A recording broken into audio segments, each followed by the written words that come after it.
Good morning and welcome to The Pain and Pleasure of Living a Life on Purpose. My name is Philippa Ross, enthusiologist, here to help you fulfill your life on many, many levels and give hope for any pain that you're enduring and give so that you know there's some light at the end of the tunnel.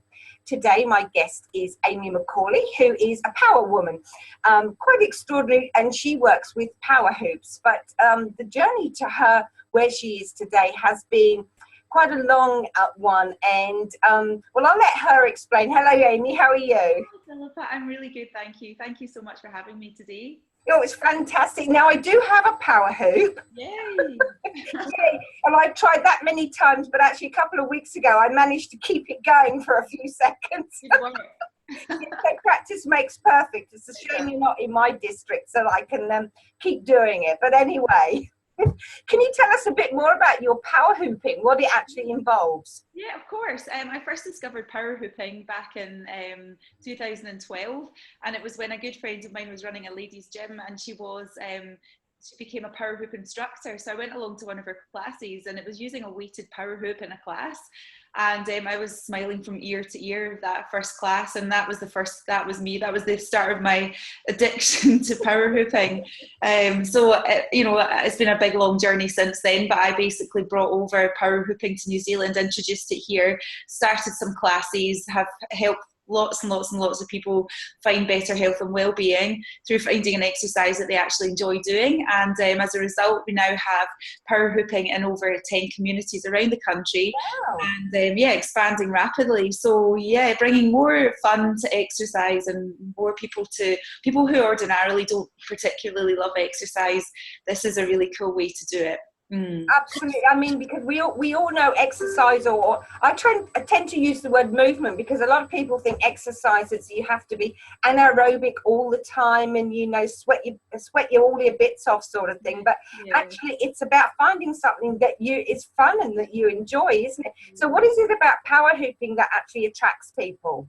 I think it's that whole connect to your inner child. It's like we all had a hula hoop when we were small. Most of us couldn't use it. And I tell you something, I still can't use my hula hoop.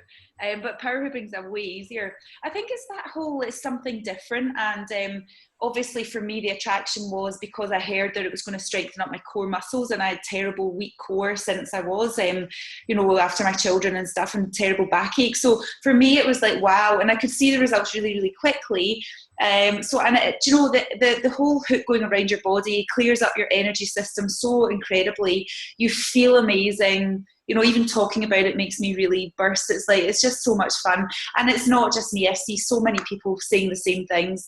I think it's that childlike thing. It's something different. It gives you good results. And it's just the connection you have with people when you come to a class. It's fun.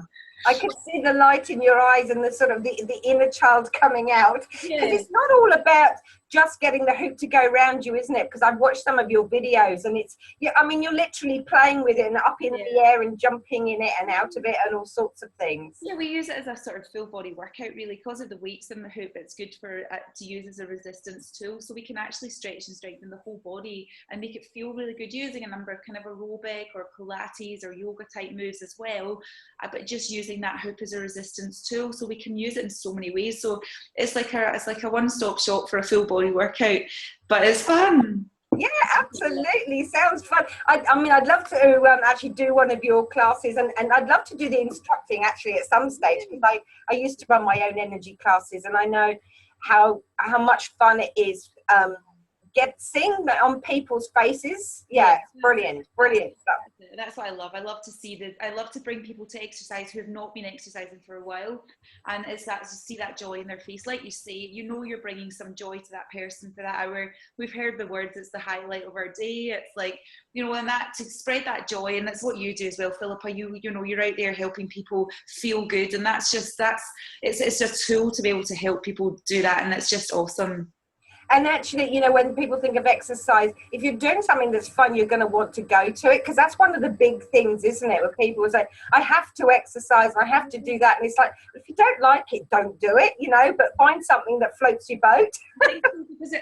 Absolutely, because our to-do lists are phenomenal. I could show you mine right now, but it's like our to-do lists are huge, and the last thing we need to do is add on something else to it, like exercise. And if we've got that, take it off our to-do list and put it on our wish list, and it's something that we actually look forward to doing, then it becomes a whole different way of looking at it, like you say. And that's key. That's totally key, because for me, for years, I could not find anything that I could stick to for long enough to get results physically and mentally, and that's what we'll talk about.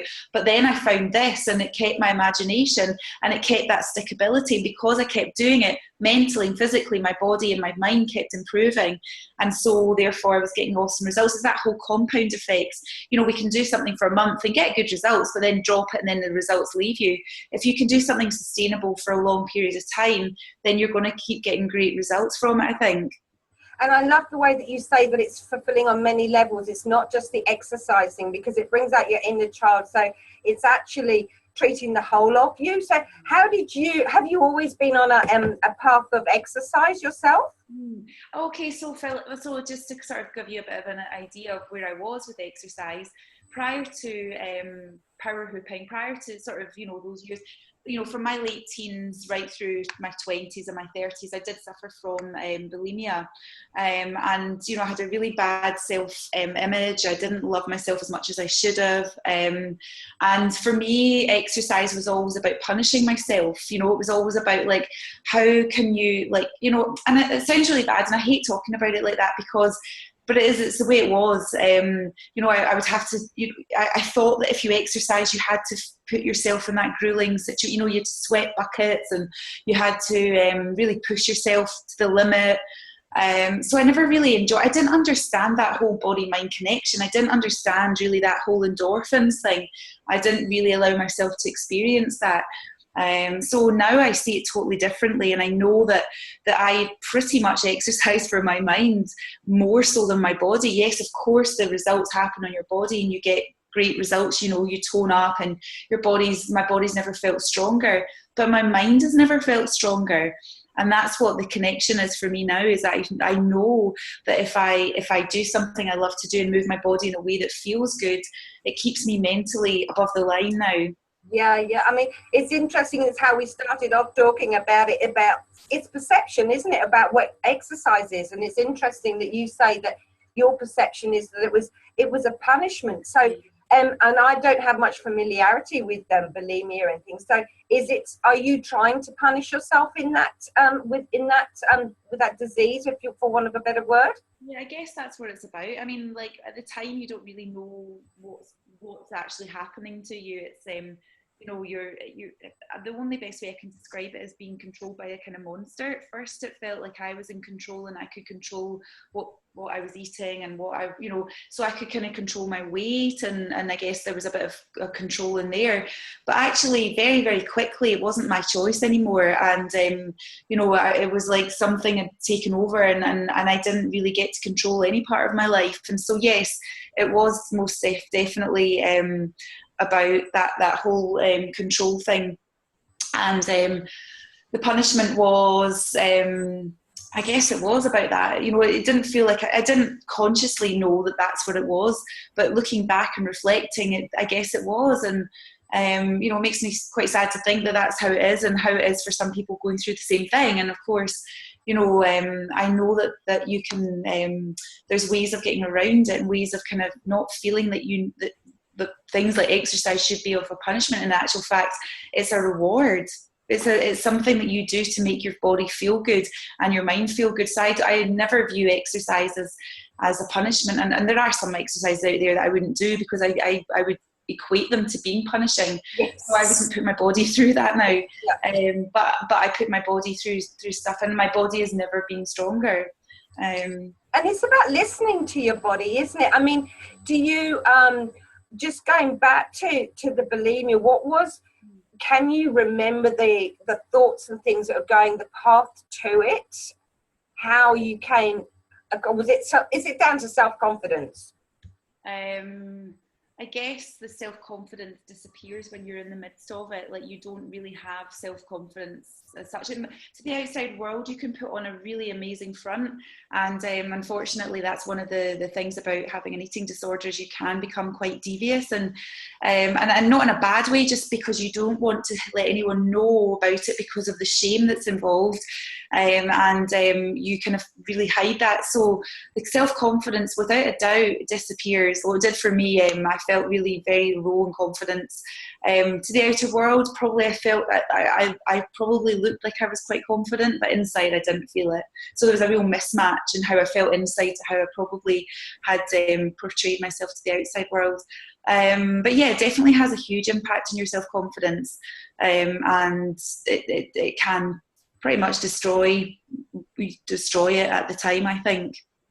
And well, it's interesting what you're saying, because I think it's like you can never judge a book by its cover, because we all put on that mask, so to speak, and we think that we have to. And since once you find something that is actually fulfilling, what difference it makes, and that mask comes off because you're acting effortlessly. Life becomes effortless, and you're not having to try or prove anything, because you've got those happy juices going around in your body, sort of thing, isn't it? Absolutely. And actually, nowadays I feel like I can sort of see people shining from the inside.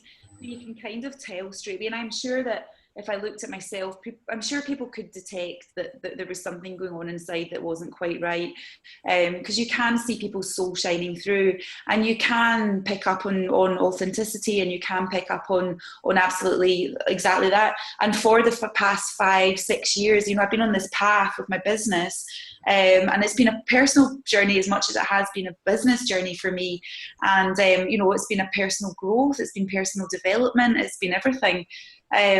But I've never been happier, and I've never been more confident, and I've never felt stronger, and I've never felt more on purpose in my whole entire life as I do now. And, I do think things happen for a reason, and I do believe that I had to go on the journey I was on before in order to experience the absolute joy of where I am right now. And my goal is to be able to share that with people, to know that it is possible to go from a place of real darkness and a place of feeling really full of self-doubt and lack of self-love, and lack of self-belief. Because if you told me this 10 years ago that I would be doing this, right, even standing up in front of a class of people to take a class, I couldn't talk to more than 2 people at one time. So I had a lot of work to do myself in order to grow and to move my business on and to grow personally. But I was willing every step of the way to take myself out of my comfort zone, because of the passion that I had for what I'd been given as a tool to help lots of other people. So for me, it's always been about basically knowing that what I've got I can share, and I can help improve other people's lives. And that's what I know I've been put on this planet for. And that's one of the purposes of this series, is actually to see that how once you find your passion, we all go through pain to discover the passion, and 9 times out of 10 it tends to be a complete contrast to where we are, to what we're teaching, because we're teaching what we need for ourselves. Isn't it interesting? It is, isn't it? Yes. And it's and the difference that it actually can make to people. You talked about being what would you do for youngsters? Yeah, what is, because you were a teenager, so there was something, I'm hearing something about that era or stage of life, that it's actually, you would so you slowly went into it, perhaps without realizing, and then it was a downward spiral. What can you recall as to what it was? Well, sorry, the downward spiral, or sorry, the internet went funny then. Yeah, can you the downward spiral? You were obviously sucked into this, but it's a very slow process. We're not consciously aware of it. So I'm just thinking of teenagers, because it seems to be about the time that we are lacking in any belief in ourselves. As to looking back, can you see what it was that pulled you into that?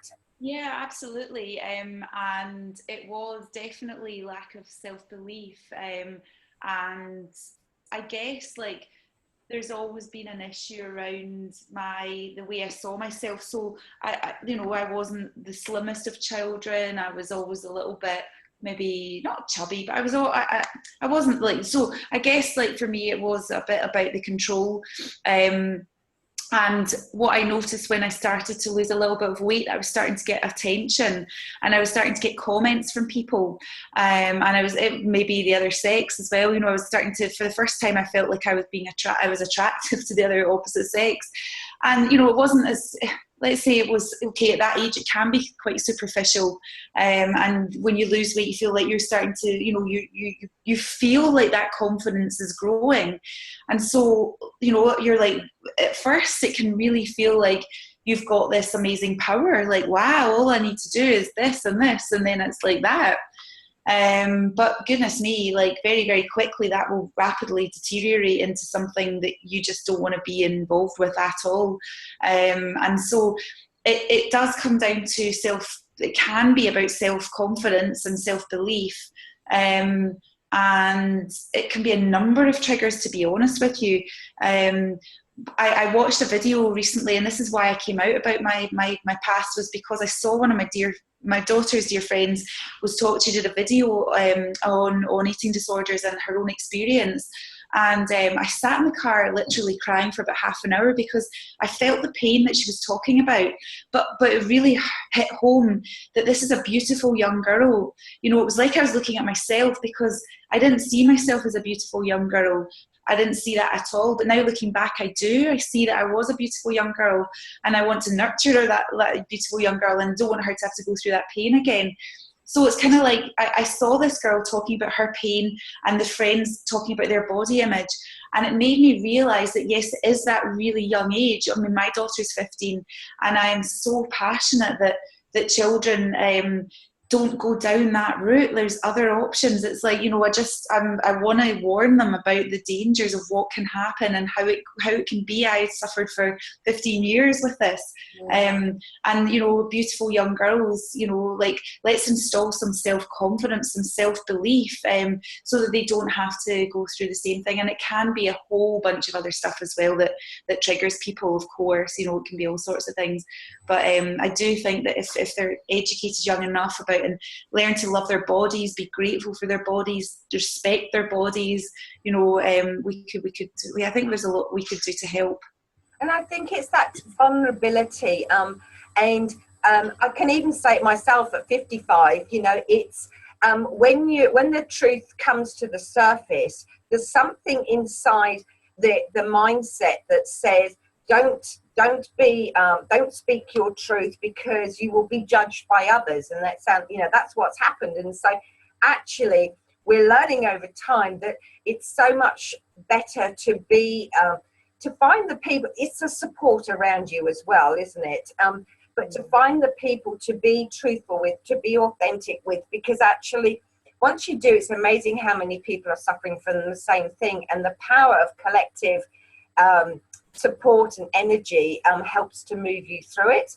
And it's to know that it doesn't matter what age you are, we're all vulnerable, whether as soon as the mind kicks in, which it does. I've done child development, so from the age of 12 onwards, it's great timing because that's when all the hormones kick in, sort of thing. And so you really are up in the air, and that control thing has gone to a certain extent because your hormones are really taken over. So it's so important to actually know how to manage them, and exercise and power hip, replacing all those ones that are pinging all over the place with something that brings you joy. That is really balancing. Yeah, absolutely. That's exactly right. Let's find positive ways of counteracting those feelings. Yeah, definitely. I never made that connection before, and now that I've made that connection, I'm super passionate about sharing that with people, because I know it's what keeps me over the line these days. If I look after myself physically, and eat well and exercise and drink water, and then I just know that can help so much. And it is so true. It's like getting them moving and realizing that age hormones are normal, and at any age, whatever you're dealing with, hormones can be quite be hard to deal with. So Yeah, I guess that's a really good point. And I think the for women, you know, you've got the perimenopause, which can last up to 10 years. Then you go through menopause itself, and you know, it's really once you kind of get to the 60 plus, and it's really, God, do we have to endure life for 60 years before we feel in control of it? So it's so cool to have something that actually helps us manage it. Yeah. Yeah, exactly. That's exactly right. Because why wait till the end of your, you know, not the end of your life, but why wait until you're that age, you know, to start to really enjoy life? And I read something the other day about, you know, people, it's only until they get into their 60s that they really genuinely stop caring about what other people think. And then they realise actually all their life, people have never even noticed, never even cared. So it's you know, like instead of waiting all these years, wait till we retire to do this, or wait until we're older and wiser, you know, make the changes now. Like, you know, our life is short. We don't know how long we've got left on the planet, or no day is guaranteed for us. So why wait until we're older to make the changes and to bring more positivity into our lives now? Absolutely. And for me, that's one of the big things. It's that life skills, and so that from an early age we all understand what it is that makes us feel good. And it's just the Western world in particular is really good at saying that you need to meet X, Y, and Z in order to measure up to fit into society, which is actually a load of bollocks, really, because the diversity of human life and our value is so broad. And we can't have that measure in place. And it is all about connecting to ourselves and finding something. I mean, you wouldn't, just thinking at school, going back to, you know, if somebody talking about your career, you're going to be a power hoop instructor, it's just not on the agenda, is it? No. No. It's very limiting when we're at school in that place. Yes. I could tell, like, when I reflect back to school, okay, I wasn't the most academic of people. And this is, I guess, where I have a little issue. I wasn't that academic. I wasn't going to ever be that. I was never going to be like flying high, being a lawyer or a doctor or something, and I didn't fit into those boxes. I'm very limited into what my passions were, what my natural gifts were, to match them up to anything. The best I could get to was like a customer service role, because I knew I was passionate about people and helping people, so therefore it was going to be a customer service role. But that never fulfilled me. But I do remember at careers meetings getting really told that, like, kind of cutting down my spirit a little bit, because everything that I wanted to do, I was like, nah, you can't do that, you're not going to get that, or nah. And fair enough, it was maybe realistic because there was no chance I could, but I stopped dreaming, Philippa.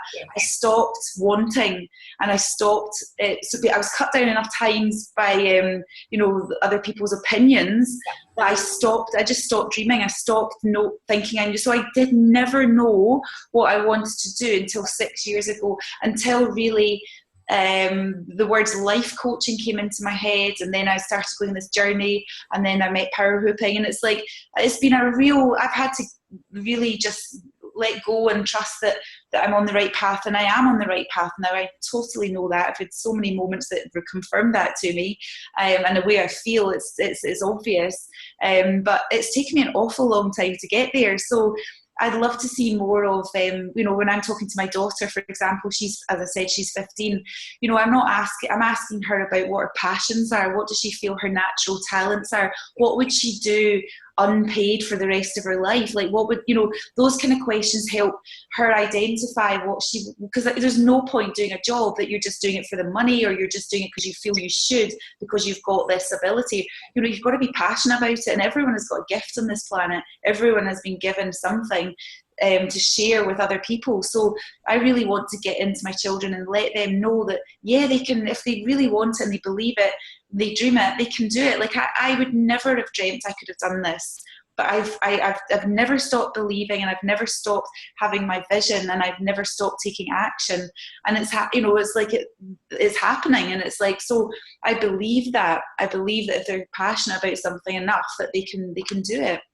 And it is that fact that it's other people's perceptions about what so-called reality is that does stop you dreaming. And so for me, it's planting the seeds of maintaining your imagination and ability to dream, and not be worry about outside influences that's so important. And for me, it's about helping those children with the life skills, but it's also the parents and the teacher, is the system per se, because we've got to change their mindset and recognize that they themselves have special gifts and things, being a teacher, being a parent, and looking in, not only as finding your special gift, but it's also about what is really important to you out there.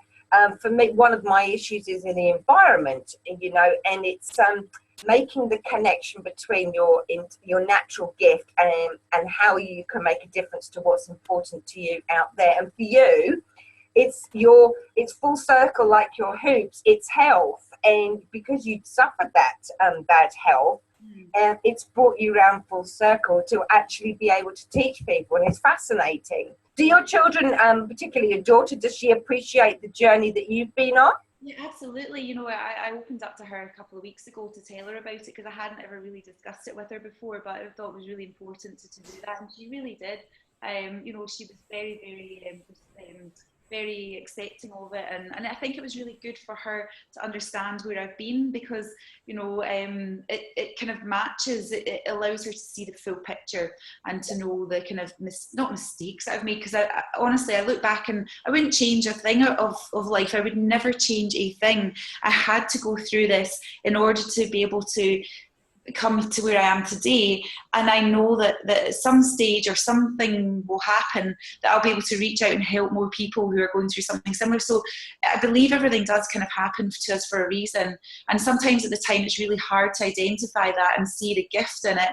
But I do think there's a gift in everything that we're given. So I'd never ever look back, and that's what I said to my daughter. I don't look back with any regrets ever, and I don't blame anyone. There's nobody to blame for anything that happens to any of us.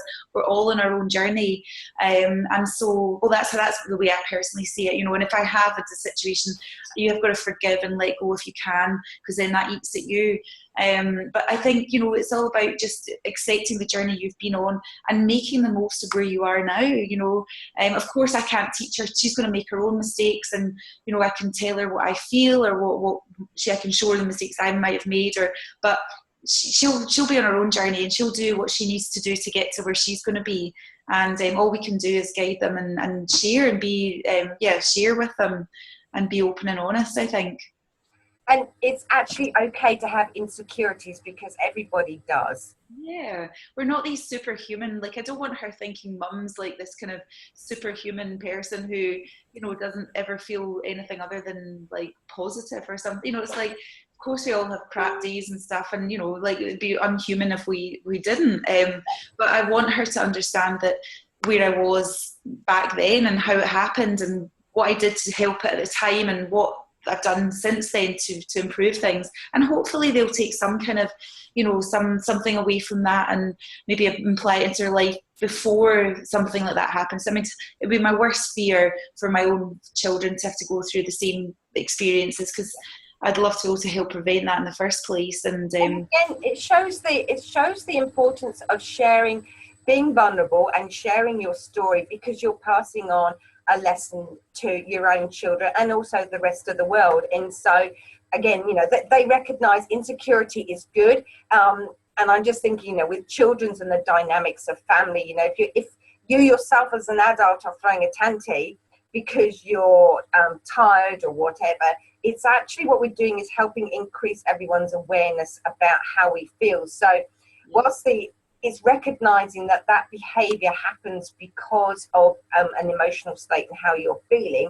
And then if you can say, maybe not in the moment necessarily, but, you know, afterwards apologize to the children because you weren't feeling right. It's got nothing to do with them. And so they don't take it on for themselves. And it's a relationship that grows together because you have an understanding of one another. Yeah, absolutely. I completely agree, because like you know, there's going to be times when you feel like you on your times that you do blow your lid, but yeah, it's always, I think, important at the end of that to like explain to them that this is why this happened, and you know, apologizing, always making sure that they know it wasn't their fault, unless it was their fault. then they just get then. But you're right. Like, you've got to be open and honest, and I think you're right. I think that's going to help improve relationships and stuff, and by just having that honesty. And then it's also about, you know, yourself as a parent or somebody else. The bigger our awareness, we can see that that person is feeling angry or something. So rather than judging their behavior, it's actually empathizing with them and saying, you seem really angry, do you need some time out by yourself, sort of thing, and breathing some space into it and helping and giving them some techniques, exercising or whatever it happens to be, in order to calm them down again. Yes, that's right, exactly. Teaching them how to manage their own emotions is so important, especially with a... Yeah. Fantastic. So do you have any big plans for the future? Yeah, I mean, like, for me, I feel like things have changed slightly, and I still super passionate about growing my power hoop business. So I'm, you know, that I will never give up on that dream. I'm still always going to be looking for instructors and growing, because I know that by doing this, I'm bringing more joy into lots more communities around New Zealand. And so but my plan has always been the same, and my goal has always been the same, to have power hooping in every community around New Zealand. So that's my plan in terms of, and that's my real vision. As well as now, I am writing a book about my experience with my past, and talking about my journey from where I was to where I am now. And I'm also looking to kind of go into schools and talk to young people at the age when they're kind of at that vulnerable stage of life where they're starting to doubt themselves and their belief, and, you know, try and install some kind of hope or inspiration to the young people who and tell them a bit about my journey, and, you know, hopefully inspire them to have that whole belief in themselves earlier on in life. And I'd love to go and do big talks at events like, you know, maybe a mental health place, like a mental health event, or eating disorder event, or something where I can give that hope and inspiration to people going through something similar, knowing that there is that light at the end of the tunnel, because I can, you know, I am the light at the end of my tunnel. I am never felt better, I've never felt stronger, I've never felt more confident, never felt happier in myself. And you're talking, that's like a complete contrast to where I was before. So I've been there for a few years, so I know that there is ways to manage it and to get yourself out. So I want to inspire other people. So feeling like the two kind of go hand in hand. I just keep, every day I wake up with this fire in my belly to take action, to do something, to just keep doing, getting my message out there and to share. And that's just that's my goal. That's my passion. Fantastic. And it's lovely how there's no one better to do the job than someone who's been through it themselves, and it's people will take the message on that much more easily than, you know, somebody going in and talking out of a book, or, you know, this is a principle or something like that. So it's the real deal. I remember a couple of years ago, I started this initiative called Bounce It Forward, and it's to encourage kindness and gratitude and increase awareness to stop the bullying and suicide. And so I gave these little balls with smiley faces on to all the schools in the area, and went to the high school.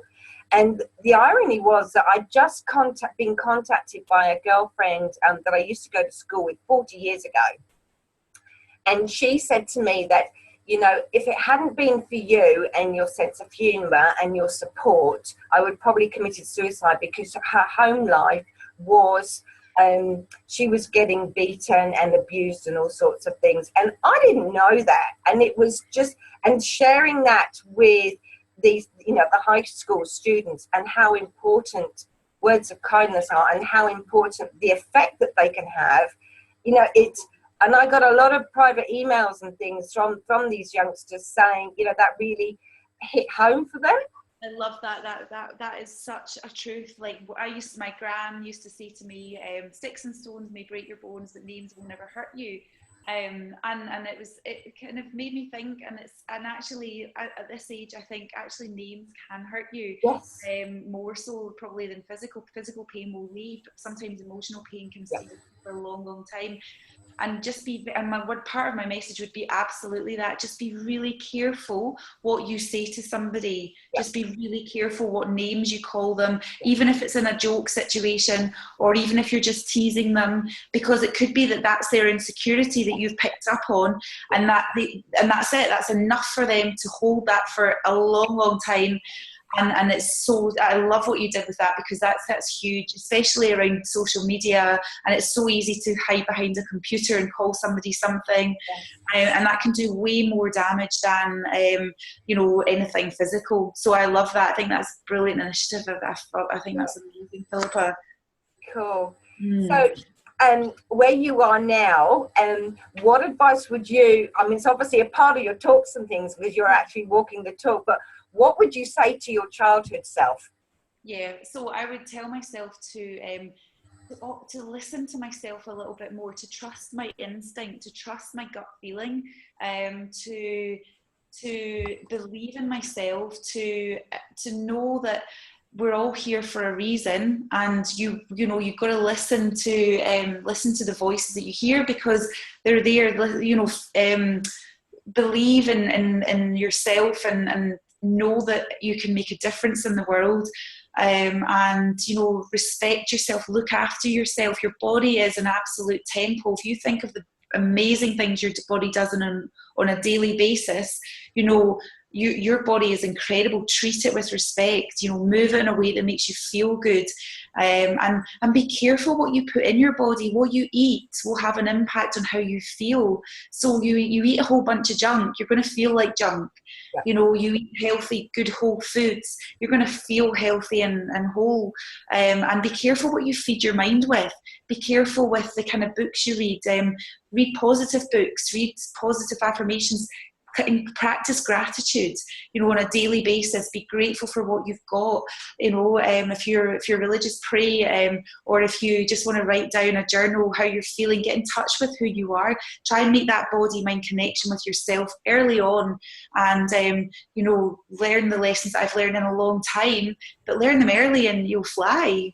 Absolutely. And the central thing there is actually having the confidence to listen and learn how to listen to your own voice, and don't let other voices drown your own voice out, because that's the one that's going to guide you, isn't it? Oh, totally. I drowned my voice out a long time ago at the early stages, and it's only in the last few years that I've really allowed that inner voice to come back and actually listen to it. And it's when I started to really listen that I started to make incredible changes in my life. So we've got these, we've got the tools inside of us already. They're there. We just got to tap into them and make use of them, and really, understand that it's all there for a reason. Just have trust and faith that that's what it is.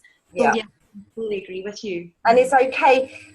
You will continuously, doesn't matter how old you are, you always have that slight niggling self-doubt, because you're being, the contrast of what you're thinking appears outside yourself. And so really look at it and say, this is my opportunity to prove that I'm right for me, as opposed to you're right for me. Whilst I value your opinion or whatever, as long as it's said in good intent.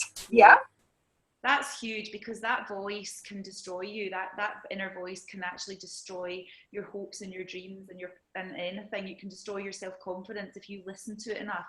Over the years, I've learned tools how to deal with that voice that tries to hold me back, stop me growing, stop me loving myself. And I now know how to deal with it, but I know that there's a lot of people out there that don't know, and they listen to it and they live their lives by it, and they don't allow themselves to grow because of it. So yeah, absolutely, we've all got them. It's all there, we've got it, but there are ways of dealing with it, and not listening to it, and like you say, respecting it, but put it back. We're not listening to you today, we're going to listen to me. And it's kind of like having double personality sort of thing, but it's all good, but it's I love that. It's so huge to even tell young people that that's normal, is absolutely normal to have. Absolutely, and adults, it doesn't matter how old you are. Do you find that men get involved with your power hooping as well? Yeah, we do. Yeah, a lot of our husbands use it at home. We have got a lovely man that comes to our classes as well. He is kind of minority. But I do know that back in the UK we have a few men. I think it's that whole group exercise thing, but I do know that a lot of men use it at home just to get the results, but not necessarily come to class. We're working on them. Oh, no, I mean, it'll be a go down a storm in the gay community, I can imagine. Oh, they love it. Like, we do have a couple of instructors back in the UK who teach it, and they love it. Like, they're just, and they just, you know, it's flamboyant, it's Exactly. colourful, it's awesome. So yeah, it's brilliant. It's really cool. So maybe having a few gay instructors would be fantastic, wouldn't it? Hey? That's why I want to attract a few, definitely, because they're such fun. Like, I love that whole thing. So definitely, it's for everyone. I mean, it's not just for women at all. It's for anyone that's attracted to it. Yeah. You know. Yeah. And it is the funding, and I know particularly the gay community are really fun. I remember having a friend once, and he said to me, "You know, you're such a waste. It's a shame you're not a man." Oh, that's funny. Oh, dear, funny. Yeah, lovely. Well, on that light note, it's been lovely to talk to you, Amy. Thank you so much for your time, and you've been a real inspiration. Thank you so much. I really enjoyed talking to you, and I love your work, Philippa. I think what you're doing out there is awesome. I know that I had a session with you earlier this week, and I really enjoyed our session together. I think you've got a huge gift to share with the world, so you know, you shine your light and make a big difference to other people's lives as well. So thank you for what you do. Bless you. Thank you. Take care. Take care. See you soon. Bye. Bye. Bye.